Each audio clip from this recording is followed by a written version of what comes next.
UBJP at tinuldukan ang mga spekulasyon sa umano'y palit pamunuan. Mayroon pong buong detalye, Bombosay Olis. Naglabas ng opisyal na pahayag ang United Bangsamoro Justice Party upang linawin ang umano'y kumakalat na impormasyon hinggil sa pagbabago sa kanilang pamunuan.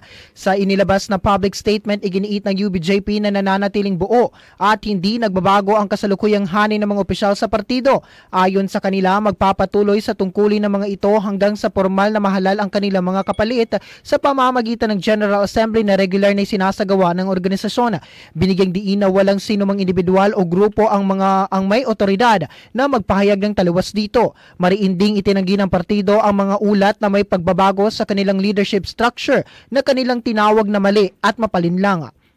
Kaugnay nito, hinimok ng UBJP ang publiko na maging mapanuri at umasa lamang sa mga opisyal na anunsyo na inilalabas sa kanilang mga otorisadong social media platforms upang maiwasan ang pagkalat ng maling impormasyon. Sa huli, tiniyak ng UBJP na nananatili silang magkakaisa o nagkakaisa, matataga at committed sa kanilang mga prinsipyo, pamumuno at sa patuloy na paglilingkod sa mamamayang Bangsamoro. At iyan ang aking report. Ako si Bombosay Olis and this is Bombo Radio Philippines, the #1 and most trusted source of news and information. Basta Radio, Bombo!